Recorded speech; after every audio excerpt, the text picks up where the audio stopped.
Hi, and welcome back to another tutorial video. Today I will be teaching you everything you need to know about shading. So without wasting any time, let's get started.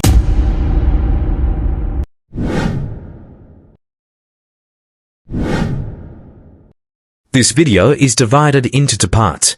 In the first part we will discuss shading, and in the second part we will be discussing blending. In this video we will be discussing these 5 most asked questions relating shading, in which the first one is, what is shading in drawing and art? Shading, in drawing, refers to building layers of pencil to create different tones and contrasts. Pencil marks are blended together to produce darker and lighter areas of a sketch. Shading is widely used to refer to pencil drawings, but you can use the term with other mediums too. For example, if you're working with a fine liner pen, you can use techniques such as hatching and cross-hatching to create a shaded look. We will be discussing these techniques later in this video.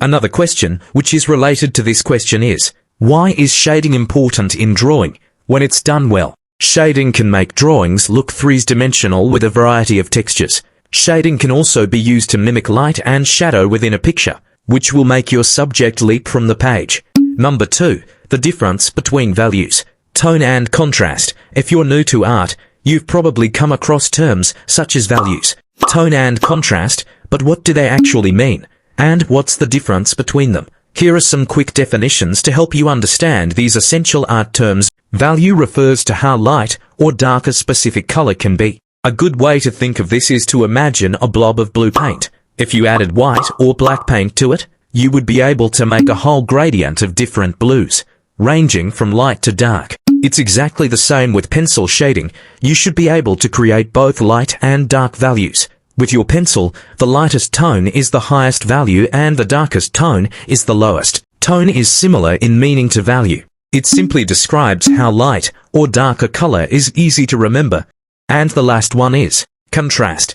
Contrast is when two opposite values are positioned next to each other within a drawing. For example, if you put a color with a dark tone next to a light one, then you've created contrast. Contrast is an important concept to understand when it comes to shading. If there is not enough contrast in your drawing, then it won't stand out. Number 3, how to shade. Shading involves building up layers of pencil markings to create a drawing with multiple dimensions. If you want to become a pro in shading 3D objects, then firstly start from shading a perfect sphere. This will help you improve your artwork. Number 4, which pencil should we use for shading? Familiarize yourself with the pencils in your set to get used to how easily they blend. Draw some test strips and practice shading your way from light to dark. Some artists prefer firmer drawing pencils, while others favor ones with a softer lead. This comes down to personal taste, and in time you'll find your own preference. And the 5th one is shading techniques to advance your drawing skills. Generally there are many types and techniques of shading, but today we will be discuss the main 6 techniques of shading, in which the first one is hatching. Hatching and cross-hatching go hand in hand. Hatching is when lines are drawn in one direction, unlike cross-hatching where lines cross one another like a net. Hatching is rarely used by itself. It's almost always used in combination with cross-hatching, and the two shading techniques complement each other perfectly. Your hatched lines don't need to be uniform, but they should follow the same direction for best results. 2. Contour hatching. Contour hatching is a clever pencil shading technique which uses lines to create shadows on an object. Like the name suggests, contour hatching is used to follow the shape of your drawing just like the contours on a map. A good way to try this for yourself is to draw a round object such as a sphere or an apple. Sketch an outline first, then use light pencil lines to curve around the shape of the object. Experiment with different line thicknesses to see how it changes the appearance of your object. You can create shadows by drawing lines closer together or spacing them out for lighter areas. This is a really simple shading technique to try, and it's extremely effective when you combine it with other forms of hatching. 3. Cross-hatching. Cross-hatching uses crisscrossing lines to create areas of light and shade on a drawing. This technique often has a woven look due to the way that the pencil marks overlap.